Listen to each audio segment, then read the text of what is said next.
My name is Murphy Murri, and I am going to be talking to you guys about extraction facilities, infusion facilities, and how to not do it wrong many, many times before you figure it out. But because the most of this conference has been all about growing, I'm going to keep it pretty loose and really open it up for you guys to ask a lot of questions later, because there's probably people in this room who've never seen or touched or smoked hash and don't have any idea how it's made, and there's probably people in this room that have like more hash on them than is appropriate right now. So depending on where you lie on that spectrum, I don't want to bore any of you or confuse any of you. So if at any point something makes no sense, feel free to raise your hand, ask a question, because you paid for this answer. So I'm here for you. That being said, I'm Murphy Murri, and I am a recovering cannabis business owner. I started in this industry in 2009, and I had great big dreams of owning a dispensary and being really cool and selling lots of weed and fighting for the patients. And Colorado law got complicated and said that if you wanted to sell the weed, you had to grow the weed. If you wanted to sell the hash, you had to make the hash. And so it forced everyone in the state to go outside of their comfort zone, outside of their skill set, and invest their life savings on things they had never done before, maybe didn't want to do, maybe had no business doing. And what I did was I built 3 labs, so rented them, leased them, furnished them, employed them, staffed them, before there was any actual rules and regulations drafted in Colorado that would allow an actual framework that said this is what you can have in a lab and this is what's going to be allowable. So I had fire marshals give me overhead vents. I had fire marshals require downdraft. And if you want to rip the floor and ceiling out of your lab more than twice, your landlord won't let you stay anymore. So what I ran into was just like a never-ending question of who's in charge? Who do you ask? How do you find out what you're allowed to do? And how does that add up to what you want to do? And at the end of it, is it going to work? Is it going to matter? I know people who have gotten involved in certain aspects of extraction, and then their local jurisdiction or even their state straight up changed the rules and no longer allowed it at all. And as cannabis business owners, we all face, the kind of like elephant in the room threat of like, none of this is truly federally legal, and we're all just doing it anyway. But even within that scope, when you don't have the support of your local government, when you don't have the support of your state government, you are just masochistically chasing a hard day every single day. And fortunately, when the rules finally came out, lucky number 4, I finally had a lab that was absolutely everything I'd ever wanted it to be, with every legal regulation surpassed and exceeded. But that took almost 6 years to realize, and so much money that it's crazy. But the good news is I'm still here. I get to recover from my cannabis business addiction, because hash is the most profitable thing that you will do for your business. It is the one thing that you can always salvage out of your business, because you have equipment that has instant same-day turnover on its profitability.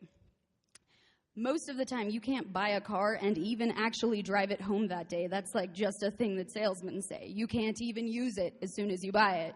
And with extraction equipment, the first day that you put the weed in and the hash comes out, you make money, even if it's terrible.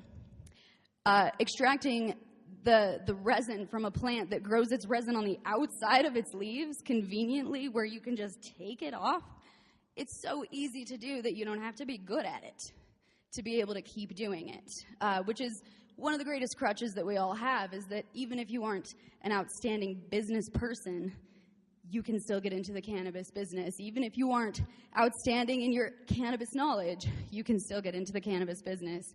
And the same is very much true for extractions. The same is very much true for infusions. Unfortunately, the rules that measure them and the rules that guide you on how to be good or not don't quite exist yet. At least enough people have been smoking cannabis and growing cannabis for long enough that if you're talking about an expert veteran grower, you're talking about someone who has more than 1 decade of experience. And I get to share, the speaking list with people like that, being an expert and veteran in my field, and that's 7 entire years in the legal cannabis industry. So I went from turning 21 to learning how to do something that I would eventually become an expert in that I had absolutely no interest in. All I wanted to do was own the dispensary. But what came out of it was an outstanding opportunity to problem solve. So what I learned more than anything is that extracting and infusing, hashing your plants in any way is the most creative thing that you get to do as a business owner. It's one of the more satisfying things that you get to do as a business owner because it makes you a very real-time investment turn over quickly. You can buy equipment that's going to yield instantly. You can break equipment and have it be repaired. You can build 3 labs wrong and move them 3 times, and you can still stay in business. What you can't do is build an unsafe lab and hurt your employees. What you can't do is survive incessant pesticide and contaminant and residual solvent testing recalls. What you can't do is survive the unlimited scrutiny that you will get on the internet if anyone finds out that your edibles maybe never really had any THC in them and you sold them for more than $14 a piece for 6 months as soon as legalization passed. What you can't do is not try at all. So even if you're not great at it, the people will be watching, and if you aren't great at it, that still won't stop anyone from giving you any slack. So in a world where there's no actual way to measure who's very good and experienced at extracting, you still have to always be striving for the very top of that. And most of the time, how that's measured depends on where you are. So who I am is someone who started in Colorado with nothing but unlimited regulation and scrutiny, but also I had full spectrum testing in 2011. I've had access to labs, and I've had access to a legal framework that allowed me to talk about what I was doing, purchase equipment from legitimate suppliers, obtain lines of credit from suppliers at certain points, and so I was able to talk about it and be public about it, something that a lot of people who've maybe grown for many years remember how long it took before they even found out other people were mixing soil, before they even found out that other people were experiencing the problems that they were.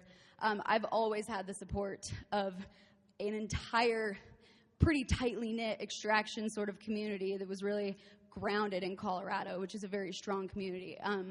Compared to other states, if you look at the East Coast, it's something that almost no one knows about. If you look at the East Coast, a lot of the laws and regulations are very generic, and they might say CO2 something, something, something, and then they don't go any further than that. They might say that if you want to make edibles, you need a commercial kitchen, and they'll leave it up to you to figure out that, you probably want a walk-in freezer, you probably want a packaging area, you probably need more than one sink. They don't really give you instruction on how to be successful at it, or necessarily where you can even put it. So depending on where you're located, if you don't have access to testing and you're going out manufacturing products, you have no way to protect yourself from failing those tests later, because you can't know what you can't prove, and you can't prove it if you can't test it. So that's probably the most important aspect of what you guys can do for yourself is promote testing, demand testing, ask for testing. If you are thinking about a cannabis business endeavor in this room and you don't have one yet, please open a testing facility everywhere that you can go, because there's literally no access for almost every person outside of the major states like Washington, Oregon, and Colorado, where you can even find out how much weed is in your weed. And that's pretty upsetting, considering that we all make our claims and fames and dollars based on that. Now, that being said, many other states have written extraction rules. Some of them have not given any real clarity on where that should be. Some states are going to require vertical integration, like Colorado, like Illinois. Some states, like Oregon, are going to allow you to just manufacture, just process or infuse, or just retail. And so depending on where you're located, you may have one, more, or all of the options available to you. And so that comes down to who you are then, in addition to where you are. What are you best at? If you absolutely love working with plants, if you have that type of patience and quiet calm about you, get out of the kitchen. You're going to have a hard time in an environment that is going to change every single day and that is going to be guided by incessant amount of data logging and a lot of, analytical thinking that doesn't come much from intuition or years and years of experience, because every single week we learn something that we didn't know about our extractions, about our cannabis plants, about our chemical interactions between the pesticides that are left in the cannabis and the solvent that we use to extract it with. And then couple that with how that's going to affect someone with fibromyalgia versus someone who has lymphoma versus somebody who just gets high on the weekends. We have so much information that we're taking on every day that if it's not exciting to you to learn all of the time and to change all of the time and to be wrong a lot of the time, extraction is not going to be your favorite game to play. Infusion is going to be very frustrating. That being said, if you're that hustling person that doesn't do well sitting at a trim table, you might love working in the kitchen. If you're the type of person who loves setting up processes and collecting data and dealing with math, you are going to love working in a lab because you are going to constantly be experiencing change. You're going to constantly be shaping change around you. And the most satisfying part, it's almost instant. When you're extracting, you are almost always going to start and finish that project the same day. Sometimes when you have a mistake in your garden, it will take until you have harvested those plants to the ground to find out that a mistake was even made, and you'll probably have to make it the next time too to figure out what the mistake was. And so that is a very long game that people who don't appreciate that aspect of gardening, people who aren't patient enough to enact that change, they're going to be happy in a lab because you can do it differently every day and you can do it differently every time. That being said, also, if you aren't familiar with the kitchen environment, it's a different type of team. It's definitely a very fast-paced environment, but it also is the type of environment that calls for a very considerate amount of caution and a very almost military strict adherence to a chain of command. Because when you are dealing with flammable solvents and a stack of what will be money that is carried around in a thin little beaker flash that could be, equivalent to $10,000 in someone's hand, there's no room for being irresponsible. There's no room for making mistakes. If you knock over all of your bloom nutrients and you spill 55 gallons on the ground, that will never compare to if you knock your rotary evaporator over, smash the glass, and lose all of the money and all of the oil that you were going to use to make all of the edibles and ruin your chain of production for the rest of the month. So the consequences are greater because the advantages are greater. The risks are more substantial because there's so much to potentially gain. And so in that environment, you want strong-willed, independent, hardworking people who are excited about change and excited about the hustle and take a lot of pride in what they do without having so much ego that they can't let someone else do it next to them, that they can't help someone else do it around them, and that they won't respect the rules that you will be responsible for making up, creating, and enforcing in your environment. When you look at the traditional kitchen experience, if you're looking at a commercial kitchen, somewhere that isn't a restaurant, isn't serving people any food that day, that's just manufacturing products for sale again, I think everyone kind of has a pretty clear idea of what that is in their mind. They imagine a big room, they imagine stainless steel tables, you've got sinks, you've got hand washing stations, the basic consumables like gloves, paper towels, aprons. But when you think about a lab, every single person in this room has a different idea in their minds, and very few of you are going to have the same idea in your minds as what's actually being used in real life. Because a lot of labs have no business being called a lab, except maybe in a creepy laboratory type of voice, because they are just barely being held together by particle board and bungee straps from the ceiling, and they might not even have a door, and they might not have no windows. They won't have ice or a freezer or power sometimes. It is not uncommon for someone to start out with a giant warehouse that they were going to fill up with plants, and then eventually one room that they didn't use for plants, maybe it wasn't good enough to grow in, maybe they couldn't control the temperature in there, maybe it didn't have running water, they shoved their hash in there.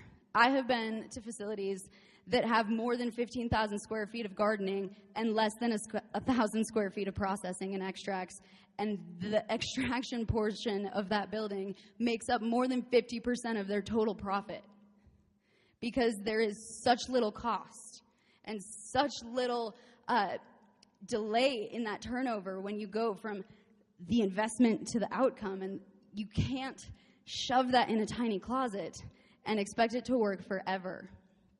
Again, you don't have to be great at extracting to keep doing it for a while, but there are certain things you can't recover from.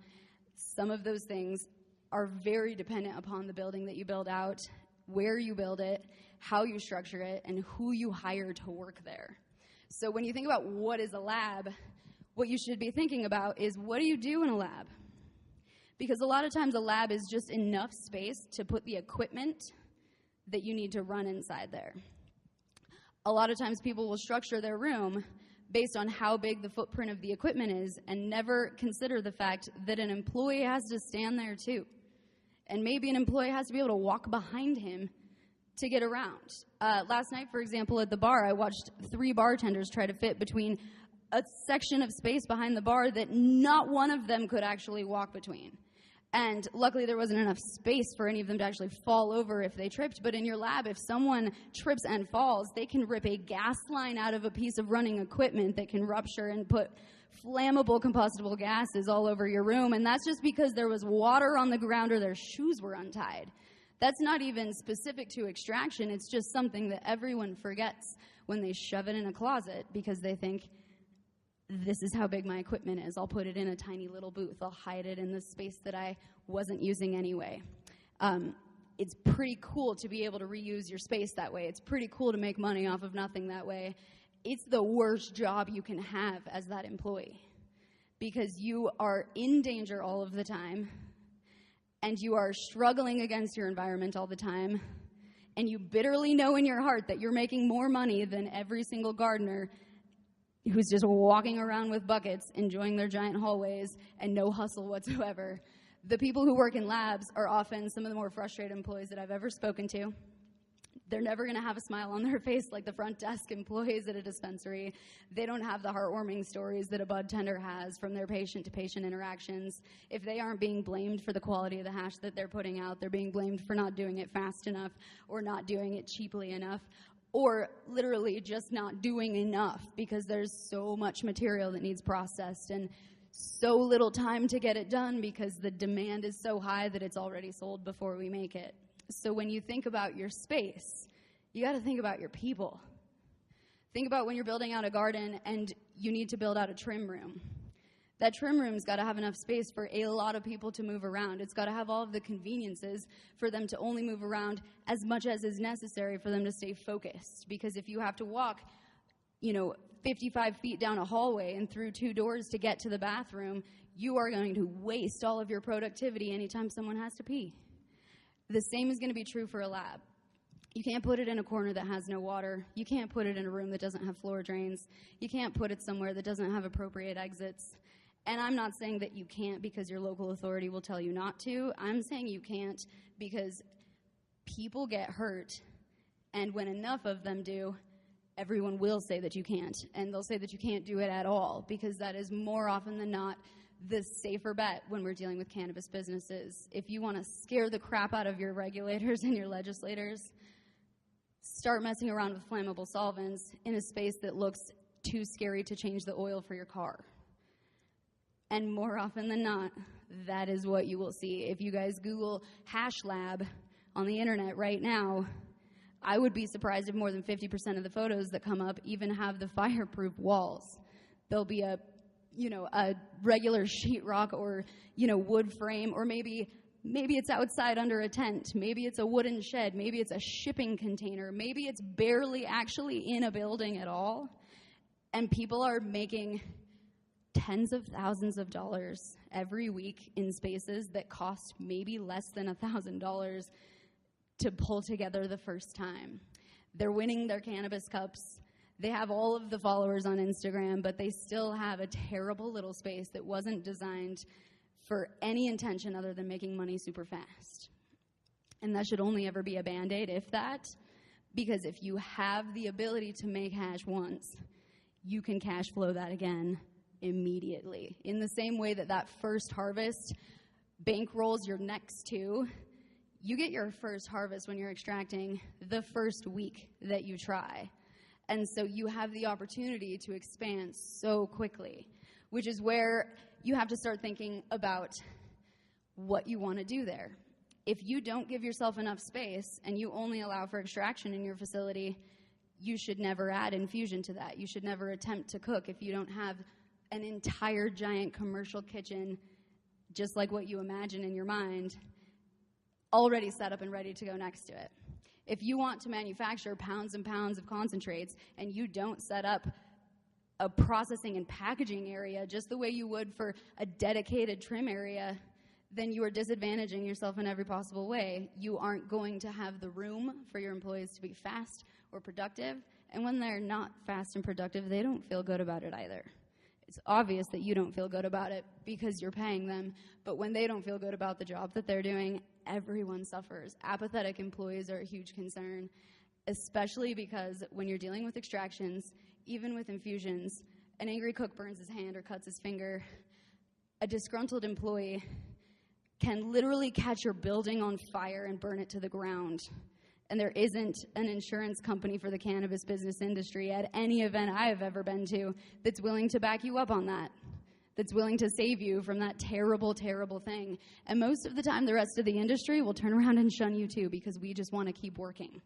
And we don't want your bad calls and your poor effort to bring down, what can be so valuable and so important for us. A lot of times people get worried about the pharmaceutical takeover of cannabis, and I just think all I want is a pharmaceutical takeover of the labs, because all I want is for those employees to not find out 10 years later that they've been exposed to serious neurological damage from flammable gases, poisonous gases that they're inhaling passively all day, every day. That type of environmental work exposure is something that happens to people who deal with paint and people who deal with varnish, people who work in closed and confined spaces, and those people are paid very well for that job, and they also can't do it for very many years before it starts to affect them.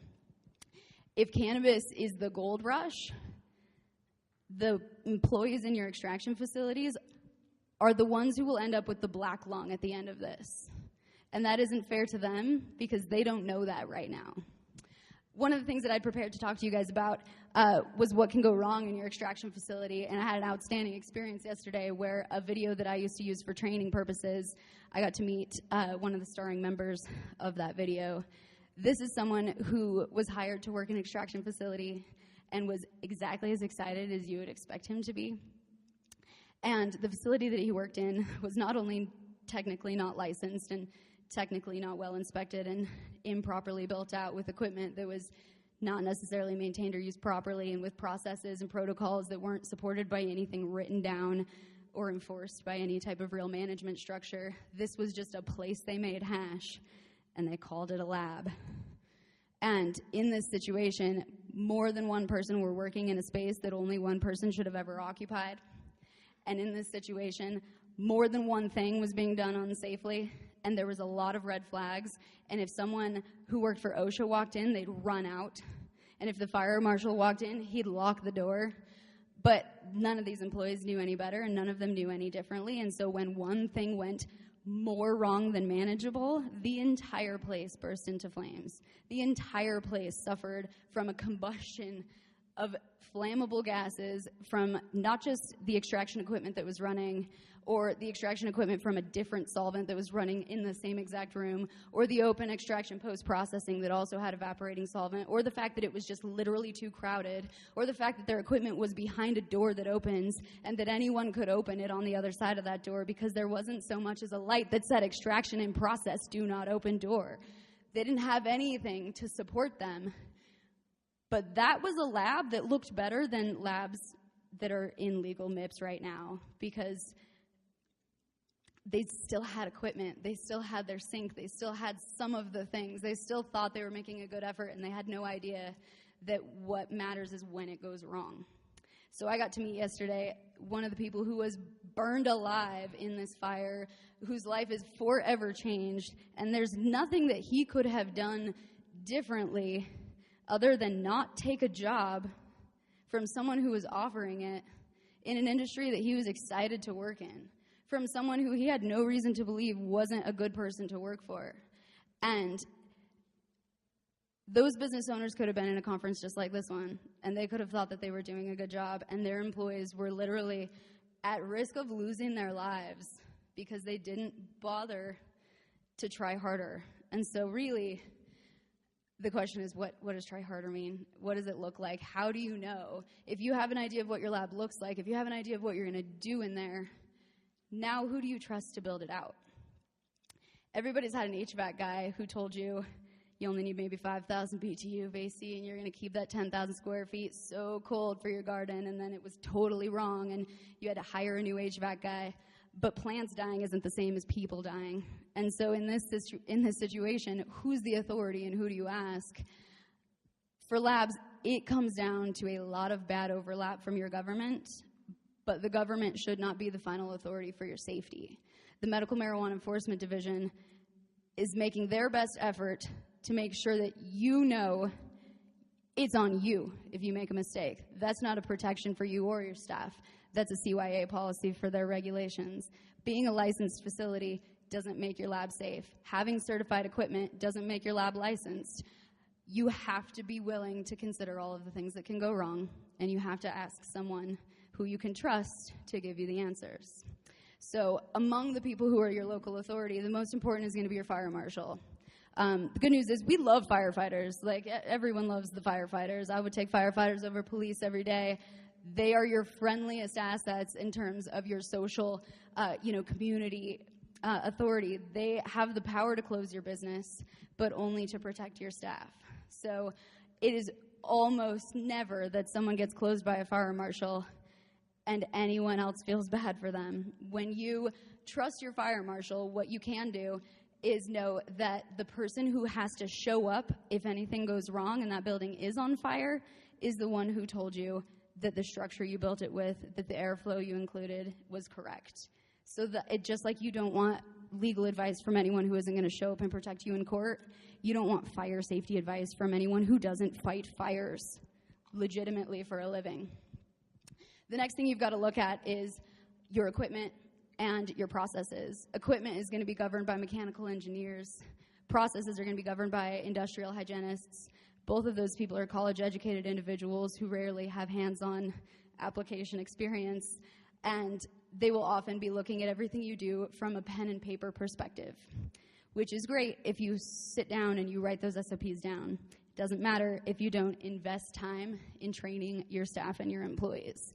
So besides the fire marshal and the people that you consult on your facility and your equipment, you need to invest in the training and education of your staff. And you're going to have to invest in that every single month and every single year at every opportunity that you possibly can, because there is not one thing we are doing now that we'll still be doing next year the same way. But that doesn't mean sending them off to, some cannabis university for a couple of weeks.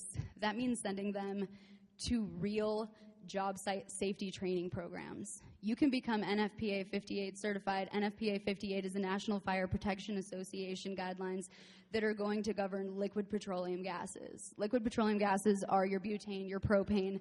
They're the gases that are flammable, but not just flammable, explosive.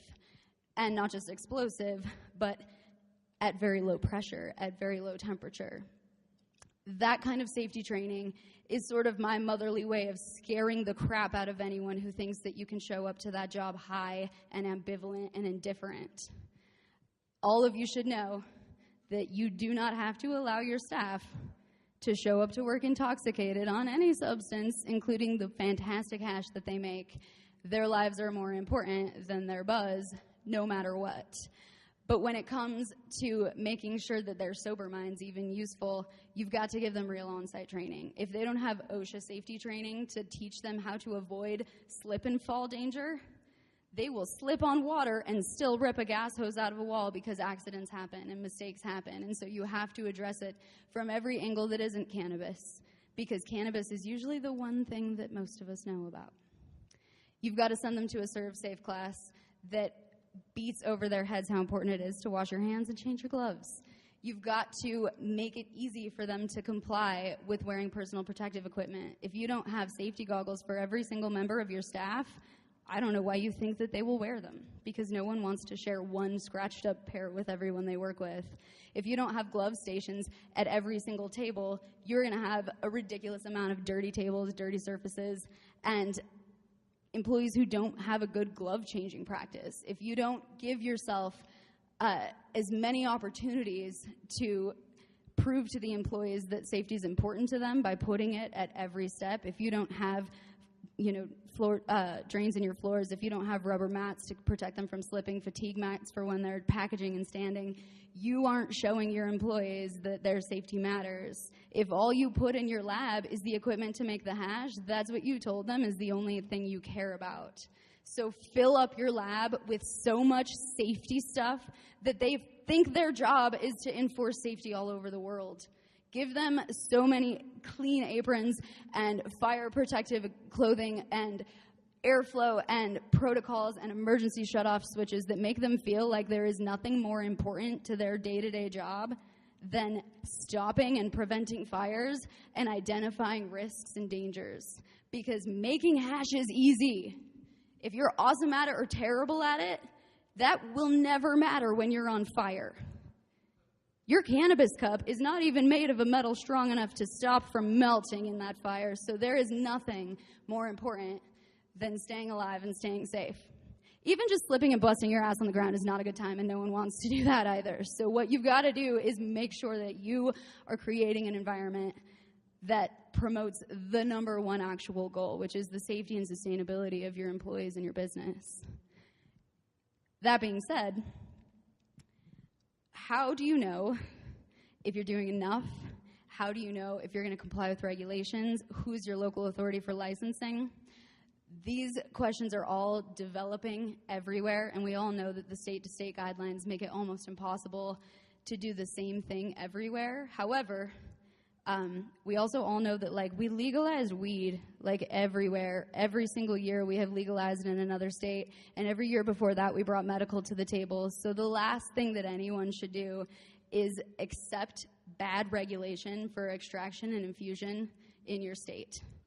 The laws were written. They were not lightning rod etched into marble, on the side of the Grand Canyon. They were written by people. And they weren't written by people who knew any more than what you did the first time you ever thought of a lab. So if the regulations in your state don't allow for hydrocarbon extraction because they're afraid of it, that's not a good enough reason not to pursue changing those laws. But if everyone else who has the benefit of using hydrocarbon extraction doesn't set a very good example, doesn't build out their facility with safety and sustainability in mind, then none of us deserve hydrocarbon extraction. So to that end, if you see something, say something. If you work in a lab and it doesn't feel safe, if it doesn't look safe, if you don't feel good about what you're doing, as much as I would love for you to keep your job and follow your dreams, stay alive first. Because none of us even have health insurance when we're talking about a $12 an hour employee who's packaging and dealing with high-pressure flammable gases in your facility. You've got to be willing to invest so much more in the structure of that building before you ever spend $1 on equipment. $180,000 worth of CO2 equipment that is non-flammable is also non-profitable if you can't run it, if you don't have employees who are competently trained. And so the expense that has to come first is how clean is it? How easy is it to keep clean? How safe is it? How easy is it to walk around? How much space do you have to walk around? How do you train your staff? How are they measured every single day? Do they clock in and out, or do they tell you what they packaged and what they processed? Are they familiar with how to evaluate that? Do they know what the real dangers are? How many people have ever read an MSDS sheet for floor cleaner when they had to work somewhere where they mop the floors? Nobody. I get it. It sucks. It's boring. But you could die. That sucks. But more importantly, with these gases, you can slowly get dumber and more irritable because you will have slow-building neurological damage that will eventually cause strokes. And so what you will do is decrease your quality of life slowly over decades and become the coal miners who eventually have to retire from the only job they've ever known with the skill sets that at their time were what no one else had, because the environment they were forced to work in was so unsafe, and the people they trusted to look out for them put a friggin' bird in a cage and said, that's how we're gonna know. A canary isn't a good model anymore. If you don't have gas detection equipment, don't have gas. If you don't have pressure controlling airflow in your room so that if there's an increase in the CO2 levels in the room or an increase in vapor from alcohol evaporation. Don't have those things. You wouldn't ever put plants in a room when you haven't hung your lights up. Don't put hash in a room where you haven't hung your safety up, where you haven't hung your emergency evacuation plan. If you can't prepare for a fire drill and act it out and get everyone outside quick enough, you should just assume that they will never get outside when that time comes. Because I used to scare people and say, the greatest danger you have is burning alive and having to live with that the rest of your life. But, like, I've met that person now that I used as an example, and he's still excited about making hash. He still wants to do it. So the only way that he actually stays safe now is if someone else cares more than where he worked before, if someone else builds an environment that's safer than that one. So the last story that I have to share with you guys is similar to the one with the explosion. It's another video that I also always share in training, and it is one that I unfortunately couldn't share with you today for legal reasons, but a huge advantage to having cameras all over your lab is that everything is always on camera. It's so nice. And there was a facility here in Denver, actually, that had their equipment fail. The equipment itself failed for a couple of reasons, partly maintenance, partly the operator training and education, but also just the age of the equipment and the use of it. And what happened in this situation is that 30 pounds of flammable hydrocarbon gas were evacuated when the equipment burst in half. And so in that situation, you had equipment that hit the ceiling and stayed there in the ceiling. And you had equipment that was pushed so hard towards the ground that the metal on the frame crumpled underneath it. And there was flammable gas at high pressure evacuating out into the room everywhere. But there wasn't a fire. There wasn't a spark. And the girl who touched the equipment that failed had to go, huh. And that was it. And she doesn't have any burns. She didn't have to change her gloves or tie her shoe afterwards. She was fine. And that's because the room she was in was designed to immediately evacuate more gas than she could ever accidentally expose to the room. It was designed to react to the temperature so that when it instantly gets hot or cold in the room, she's got new, fresh airflow coming in. She also had an exit that was in front of her towards where the blast was and an exit that was behind her away from the blast so that no matter where the issue had occurred in that room, she had a way to get out. That employee had the same amount of experience as the other employee who ended up on fire. She had the same amount of trust in her employees as the other employee who ended up on fire. The only thing that was different was how the lab was built. The only thing that was different was the building they put it in and how much effort they put into it. I know people working in labs that don't have air conditioning, and that's not a safety issue so much as just an inconsiderate laziness from the employers who weren't willing to invest in one of the most profitable portions of their business. But if you do invest in it, if you do spend a ton of money in making sure that your room can never, ever catch on fire, can never, ever explode, can never, ever be the reason your employee was unsafe because they couldn't get out, it will be worth it because you won't ever get to regret not having made that investment. It is worth more than any amount of hash that you're ever going to make. When you're building these labs out, talk to each other, post pictures, share that information, and please forget about weed while you do that. When you think about a lab, think about an actual laboratory. Think about an actual pharmaceutical type of environment. Because if you look at hash lab in Google Images and you look at an actual lab in Google Images, they are not even the same. They don't even have the same type of people working in them. They're not at the same address. You've got to remember that if you want to pretend you're a professional, you have to look professional and back it up on site, not just online. You've got to be willing to spend the money on ventilation. No one I know has ever said, I wasted so much money on air conditioning in my grow. It's always worth it. No one is ever going to say, I wasted so much money on an incredibly effective evaporative cooling system that controlled the airflow in my room to react to the worst case scenario when it played out. If you guys have any questions about specific extraction rules for your state. I would love to answer them separately and privately because they can get really convoluted, but otherwise I would love to hear from any of you what questions you might have regarding what you would need to see in a lab or anything else process-wise that you would be using in a lab.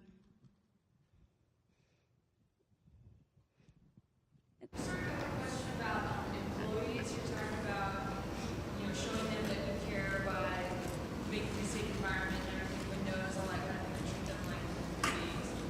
What about pay scale?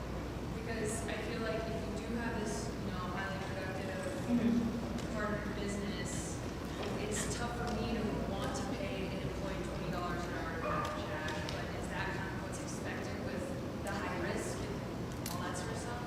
It's a really good question. Like I said, recovering cannabis business owner, I paid master growers a lot of money back in the day because I thought that that's what you had to do, and I thought that that was the only way to get a quality employee out of the gig, was to overpay them for a level of experience that I wasn't able to measure.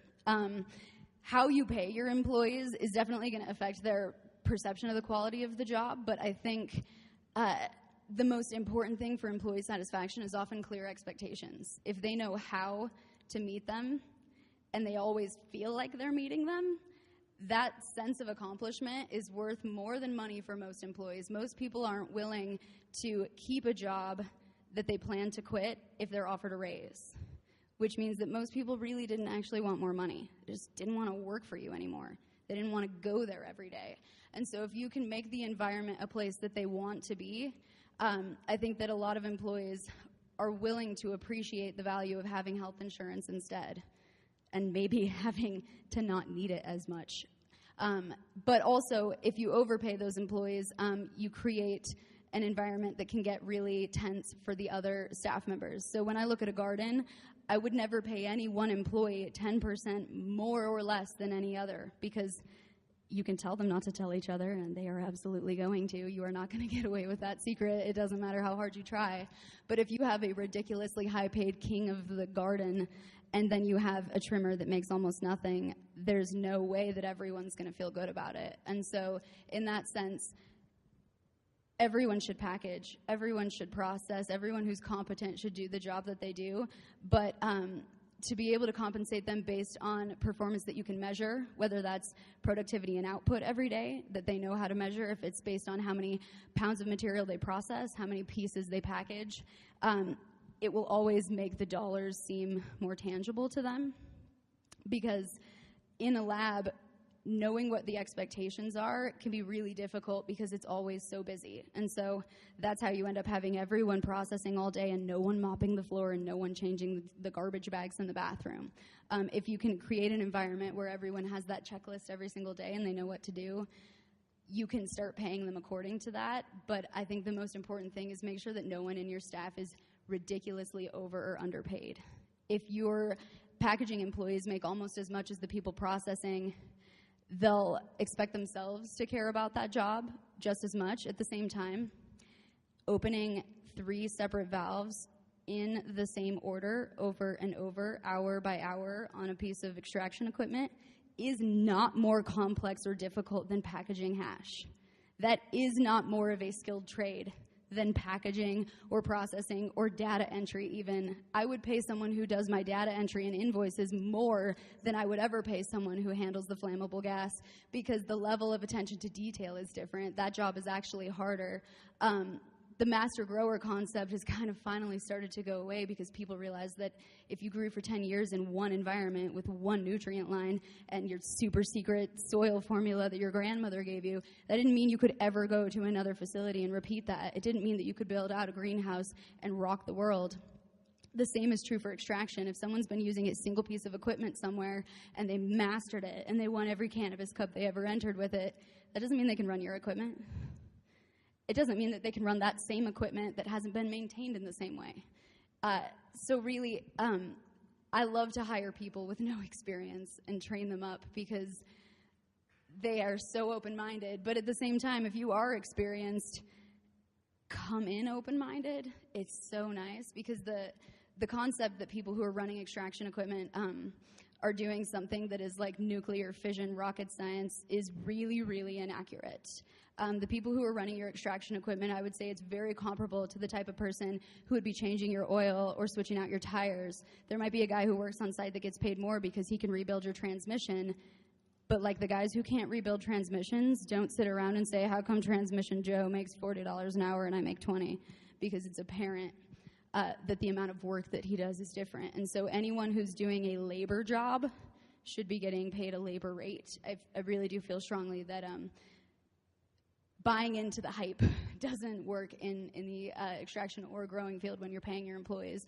The coolest job should pay the least.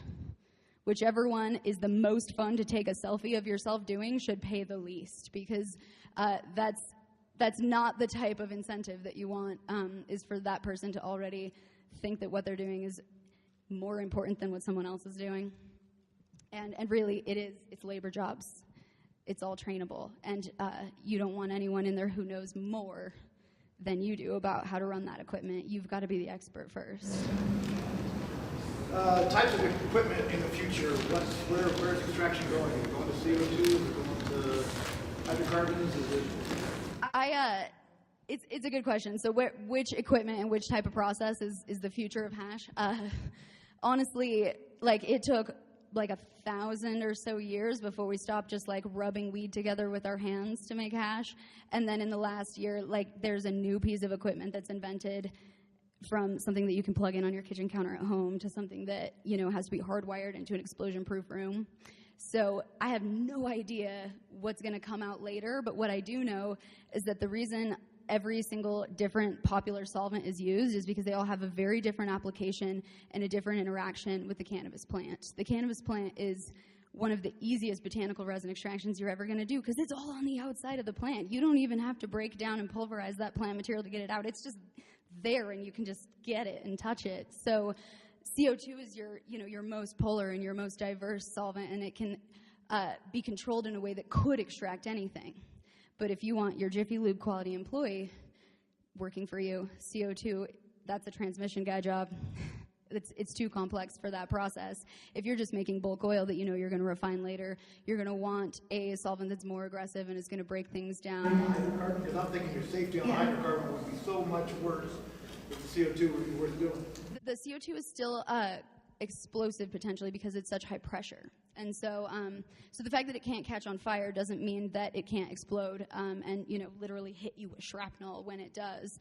And at the same time, CO2 equipment is going to be more than 4 times the cost of a hydrocarbon piece of equipment that's the same size. And the reason is in part that it takes that much metal to keep it on the ground when it's that high pressure. It is that much more volatile than the hydrocarbons comparatively in terms of pressure. And so the fact that it's not flammable doesn't necessarily change its safety, just because none of it should come out of the equipment. It should stay inside.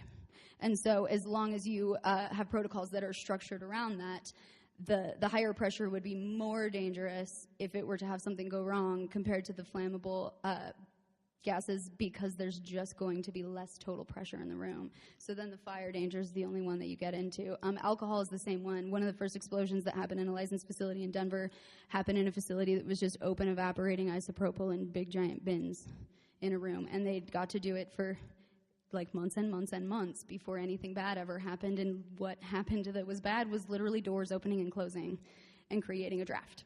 And so in that situation, alcohol was one of the more assumed to be safe solvents, but in in an improperly controlled environment, it was absolutely the least safe, because they had no protocol to help anyone out and get out of the room when that happened. Yeah. Yeah. And frankly, the government, not scientists, I don't know that they, yeah. Right. And I feel like that's where we've got a huge responsibility to take it upon ourselves to prove that we're using industrial workplace employee safety. Is marijuana different than the extractants that are out there for orange peels or lavender or something like that? Right. Because the resin is in a substantially higher quantity on the plant. So sandalwood is going to be one of the most similar extractions to cannabis that I've worked with, at least. And if I'm extracting a pound of sandalwood versus a pound of cannabis, I'm going to have between 10 to 15% yield on the low end with cannabis, and I'm going to have maybe 3% yield with sandalwood. And so the type of output for that same process is substantially less for that equipment. And it's also a much more targeted application. And so with cannabis, you can make one type of oil and then smoke it, eat it, drink it, apply it to the skin, infuse it into foods. So you have a huge level of flexibility. It's because it's so easy. There's so much resin on the outside of the plant, and we do nothing but increase that resin content every time that we make our strains more potent, or increase our terpene profiles, or improve our genetics so that they grow with less waste and less leaves. So really, the fact that cannabis is so unique in the way that it grows its resin is what makes the extraction process so profitable, but so unique, because there's very few things that are going to yield as much on a pound-for-pound basis as cannabis does.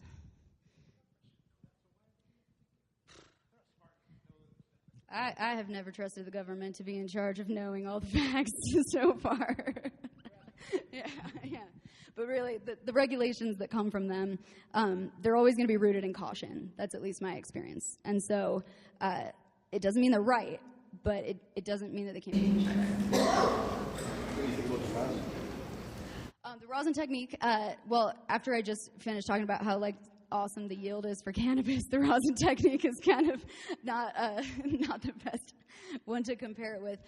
So making rosin is a heated pressed type of extraction that doesn't use any solvents or solutions or dilutions. And what I think rosin is most appropriate for is for that home user who wants to make a concentrate. Because a home user doesn't ever need to be processing many, many pounds at once. They don't ever, you can brew beer at home, but how many of you really do? And how many of you bought a beer brewing kit and then never used it? So the same is very much true for extraction. I would love for everyone to get the thrill of making hash that, from plants that they grew and get to smoke that, but at the same time, keep it real. And so I think that rosin has its best application because it's so accessible for the average consumer. On a large scale, the equipment doesn't cost substantially less than solvent-based extraction when you're dealing with huge pneumatic presses, and you still have to have every single other aspect of the lab that I already mentioned. And so in that regard, the solvent-based extractions are going to yield more and be more profitable, so then that's an economical choice. But rosin is also one of those processes that you can tag on to any lab because it is just another piece of equipment. You just got to give yourself more space.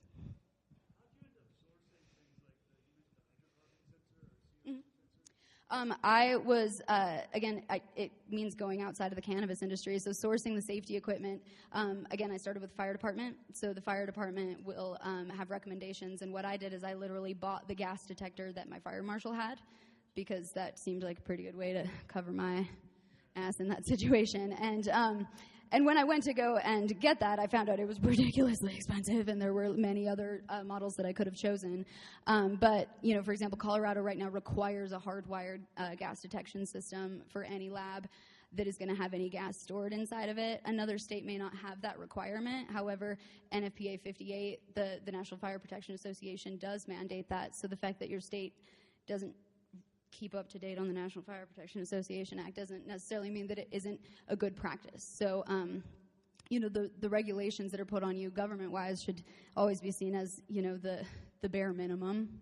But NFPA 58, if you're going to be using any flammable gases, is where you're going to want to start. And that's going to tell you how many pounds of gas you can have based on the square footage of your room before you have an explosion danger or hazard that you literally cannot mitigate with airflow. So then that would tell you how big your equipment can be before you have to start splicing it off into smaller rooms. And you can use the same thing for your build-out with electrical codes. And so there's a lot of electrical codes that would be based on flammable or hazardous environments again. And none of that's going to have anything to do with cannabis. It's just all going to be going back to the gas is the danger. So what are all of the potential safety concerns with the gas?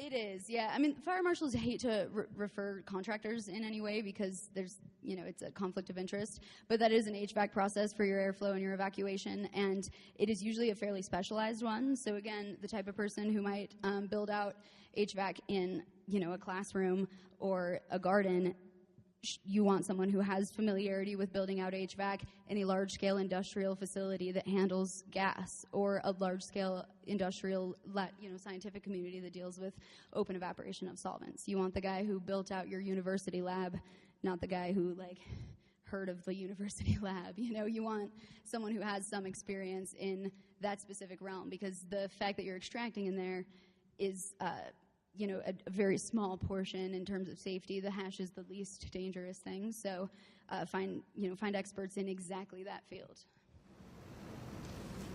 Let's say I'm representative of a testing facility. One of the things that we found is source gas. And xylene, benzene, whatever, also inherent in the source gas. And it actually specifically started to test those source gases. Because people got failed. How did you get around that? Or did you? I failed a lot first.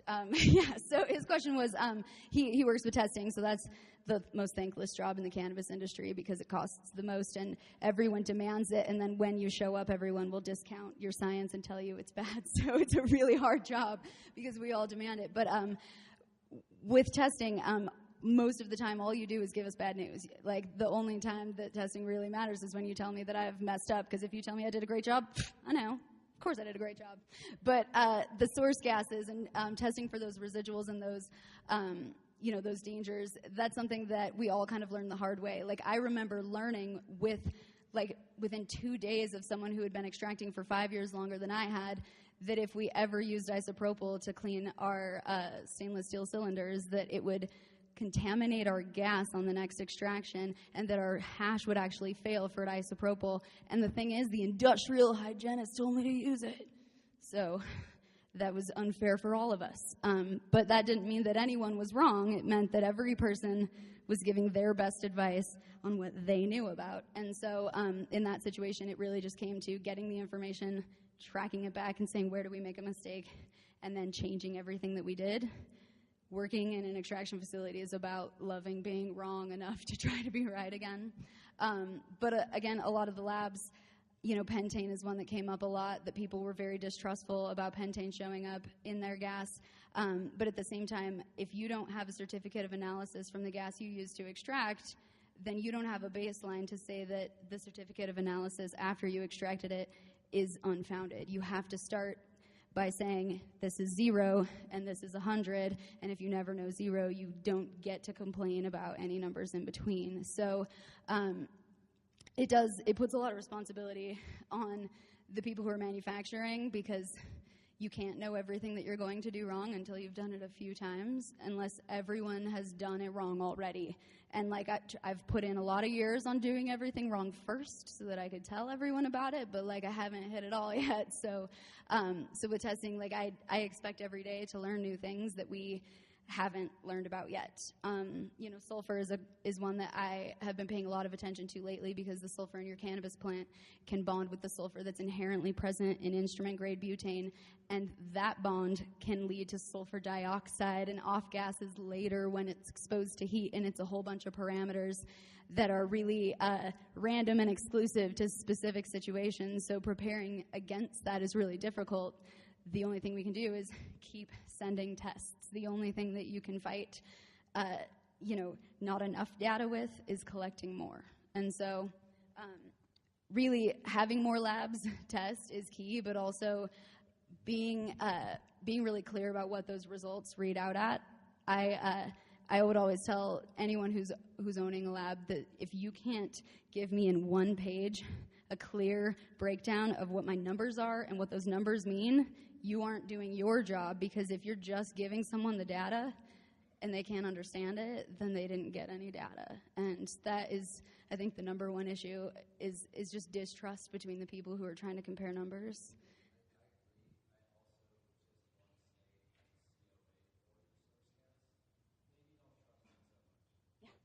Well, and keep in mind, this goes to some specific equipment, but this is going to be true for CO2, true for hydrocarbon gases, true for your ethanol even. Just because you bought instrument grade doesn't mean that it stayed instrument grade. You can buy a fresh pack of white socks. That doesn't mean you have white socks a month later. if you don't maintain the cleanliness and the purity and you don't test to prove that you maintained the cleanliness and purity, then you didn't maintain any cleanliness and purity. And that's something that a lot of people don't know how to evaluate. The good news is that whoever you bought your gas from was able to test it when they told you it was instrument grade the first time, so they can test it again afterwards and, keep that relationship going with you so that you can always measure the efficacy of your efforts to maintain the sanitation and purity. But it is having a lot of resources and taking advantage of all of them, because what your industrial hygienist will tell you is totally different than what the guy who sells you that, purified gas is going to tell you, and you can only take his advice on the one thing that he does. Same with the industrial hygienist, same with the fire marshal. There's too many sciences that overlap, and so the first effort is just make sure you're trying hard, really, because it's very hard to know that you're doing it right, but if you aren't doing anything, you're for sure doing it wrong.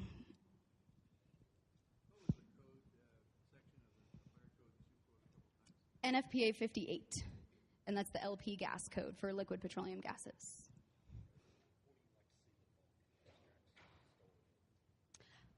Storage for extracts and concentrates. Really, I think the glass is the thing that makes the most sense and is the most convenient for the consumer. You have to avoid certain metals like aluminum because you're going to have reactivity. You also are going to want to avoid most plastics because, again, reactivity. There's the terpenes that are in your cannabis oils are solvents themselves, and so they will degrade that plastic. Not to mention, it's like sucks to work with as the consumer to scrape your hash out of a crummy acrylic container. But I think the most relevant thing to store your concentrates in is something that is sealed and stays that way until it reaches the consumer. Because the exposure that your concentrates have when they're walking around that laboratory facility is just as dangerous for contamination as the actual process that was used to make them. So if you made like a super sweet shatter slab and then you leave it on the table so that everyone can take a selfie with it, that's the dirtiest shatter in your shop. Like, it's not clean anymore. And so really storing things in a way that they can be temperature controlled and humidity and environmentally sealed and protected is the most important thing. So even if you are using plastic, seal it up, get a vacuum sealer, shrink wrap everything and make sure that it can actually be closed. And to that end, make sure that the packaging that you use has physical batch tracking on the package, not on the lid that someone's going to take off and lose, but on the package itself. Because, again, you might not know that you've done something wrong until after the fact.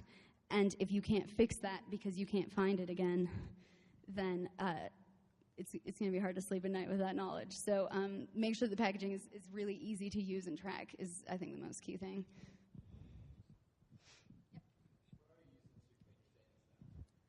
So my favorite thing to clean my stainless with is the instrument grade gas that I started with.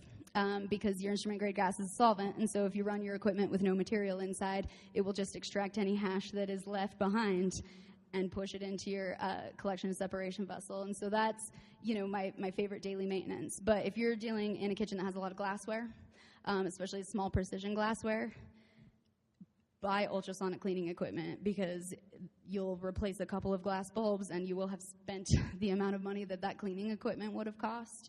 And so taking the human error out of cleaning glassware is a huge financial advantage, not to mention it's ultrasonically clean, so it can't be more sanitary than that.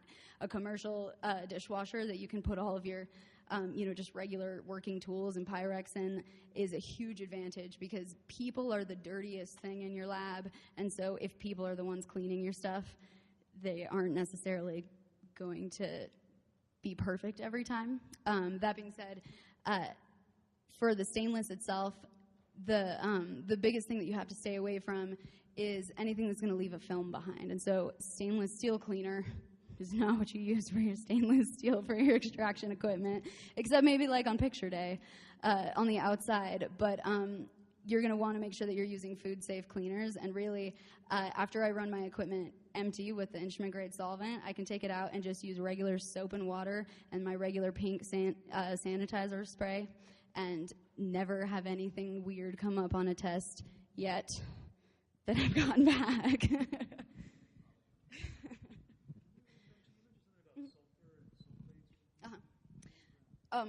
So his question was just what I had mentioned about sulfur. So sulfur is a pretty naturally occurring component of what's in your cannabis. It's in any of the parts of your plant that are especially green. And sulfur is also, on a parts per million basis, always present in instrument-grade butane. And it's also easily present in alcohols that are less than 200 proof because they've taken on water from the air. And, of course, the air has a lot of contaminants in it, sulfur being one of them. And sulfur on its own, like we're consuming it, we're breathing it, it's not necessarily harmful on that parts per million level. The issue was just the potential chemical reactivity of combining more sulfur and creating a stronger bond. And again, we don't have the testing to watch it as we go. We can only test it after the fact. And so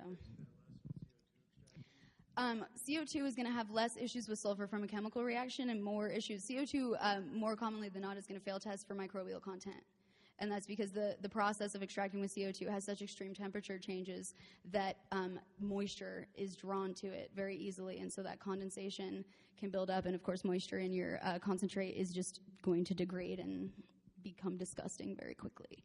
And so those microbial issues, compound pretty quickly, and they actually grow faster, than a chemical reaction would at the same room temperature.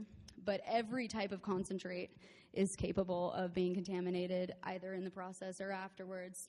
So having, a very poisonous and, instrument-grade pure chemical isn't the safest or the least safe because even water isn't safe. Even a rosin press could burn you. So it's anyone else? Left side of the room.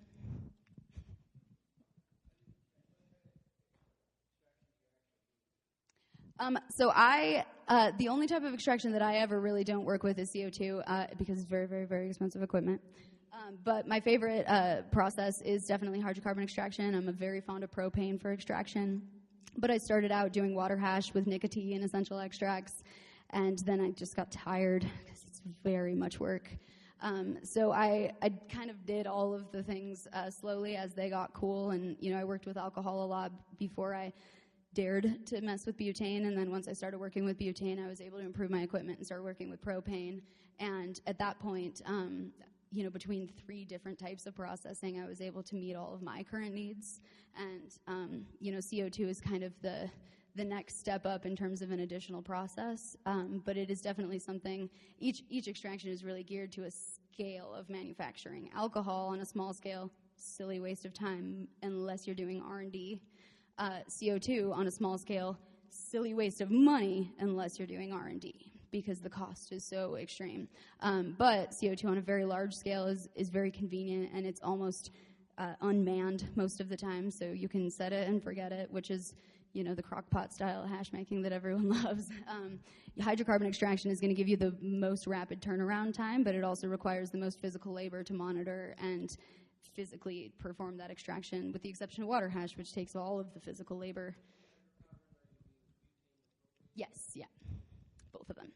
And so really every process of extraction has a purpose somewhere. It just depends on who you are and where you are and what you're doing. Because if you have 150 pounds and that's it, then you probably don't need equipment that can run 50 pounds per run, because then you're done in a week. And that sounds cool, but you won't be done in a week. You'll just have equipment that was too expensive for your means. But at the same time, if you buy small equipment and you have to replicate it 1,000 times for it to keep up with your processing, that isn't necessarily going to be your best financial choice either. So every single application is useful somewhere. It just depends on who you are and what you're doing. Do what you do best. If you are suspicious of hydrocarbon extractions, don't do it, because you won't be great at it. If you love CO2 extractions, do so much of them, because no one else is helping you make that fight and make that argument. We need to see more people doing what they're good at and not just doing what's cool at the time, because you'll only make it better if it's something that you want to do. Anyone else?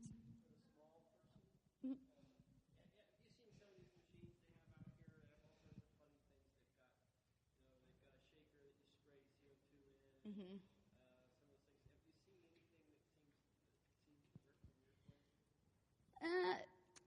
So when it comes to like small scale extractors and like kind of gimmicky type of equipment. Whether or not it works is, like the word work is an operative phrase. Like, so every trim machine works because it all has a blade and it will trim the stuff you put in it. Doesn't mean that like what you wanted to do and what it did line up in any way at all. So for a lot of that equipment, again, it just depends on what you're trying to make. Because if you are trying to make, a concentrate that you can smoke that's going to substitute what you're going to buy at your local dispensary, then you don't want a little alcohol extractor that, runs on a hot plate. And at the same time, if you don't already have a dispensary habit where you're spending a substantial amount of money on concentrates, I don't know that you have any need for, $40,000 worth of a tabletop CO2 extractor either. But by all means, support all of our local vendors and buy their stuff, right? If you have money to spend, why not? But really think about what your goal is. If you are going to cook a turkey once, maybe a tinfoil pan's good enough for you. And if you are going to cook a turkey every Sunday, then get yourself some Corningware. Let's, and take it serious. But, it really, it's one of the few things that you can try and kind of step aside from. And so just make sure that you don't overinvest.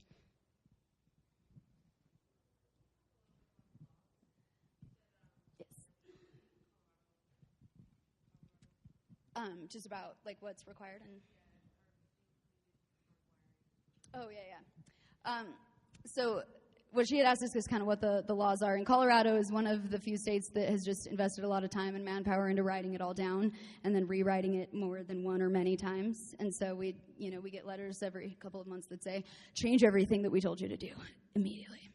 And so that's totally fine. We're all super good at racing to the finish line now. But the requirements that have essentially come out are finally based back on NFPA 58, on NFPA 70, on electrical requirements. And so if you guys have seen the explosion-proof little booths, and you guys are, explosion-proof is one of my least favorite phrases because explosion-proof means that an explosion happened. That's not, if you could make your lab out of the little black box in an airplane, that wouldn't help your employees inside of it because nothing inside the little black box lives.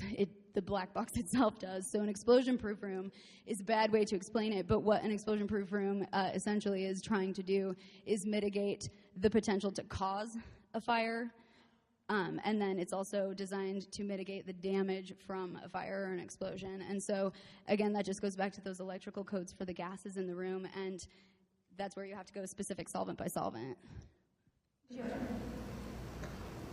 Go ahead. Yep. You mentioned earlier about the different price ranges between paying your trim members and your master grow. Mm-hmm. What was the best method that you came across about paying your employees? The best method that I had is that I started requiring everyone to be hazed their first week or so. And so no one ever worked for me once that didn't start by cleaning all of the bathrooms and cleaning out the inside of the dumpster outside. That's a fun job that'll help you learn to love your coworkers and your job. But I always made sure that no one's daily checklist didn't say sweep the floor. The bookkeeper, it said vacuum your office, because everyone has to be able to, have that even playing field that they're all doing work.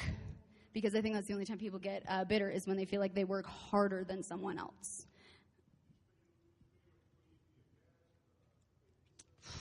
That's a good question. He asked if I paid my employees cash. So I had all of my employees paid as payroll employees with, taxes and pay stubs, but they all also had to be paid cash because it was Colorado and we couldn't bank. In other states, especially, the kind of, handshake style contracts that come out of Northern California and places where it's just, you just don't get to talk about it and you don't have the community support for saying this is what we all think is cool. A lot of times people are paid based on production in a way that they get paid out in product. And I will always recommend against that. The best thing in the world is to pay your employees cash and offer them the option to buy the product back from you. Because if you do that, then if your employees are making product that they want. Because if you pay them in hash that they just go and resell, you will never know that. But if you pay them cash and they buy that product back, then you know they're taking pride in their job, and you know that your hash is worth buying because the people who made it bought it. And so I'm a huge fan of separating those transactions. You should pay people for work, and you should sell goods for money, and you should treat them as separate transactions as much as you can. It'll also protect you if you're like a lawyer, CPA, human resources type of person in the room. They can't understand why anyone wants weed instead of money, but I absolutely recommend separating the two. And then just real quickly, back to what she had mentioned about the rooms, I just do want to mention to everyone, if you are in a state or you're looking at opening a lab and you don't know if an explosion-proof or Class 1 Division 1, which is the most stringent of flammable and hazardous environment classifications, if you don't know that that's going to be the requirement, I wouldn't say that it's a bad idea to just go ahead and invest in that once, but I will say that if you don't own your building, get a portable one. Coming from someone who had to break 3 leases before I could actually get a local authority to license me and tell me that what I did when they told me to do it was correct. If you over-invest in a facility that you can't take with you, that's going to be a huge cost. And just because someone is selling a room that says explosion-proof doesn't mean that it will meet Class 1 Division 1 specifications once you install it. And so it always helps to over-invest in that facility, but if you don't have clear regulations from anyone, a portable option that you can take with you is definitely a huge advantage, because then it's an asset you can list and not an asset that becomes your landlord's after so many years of occupation.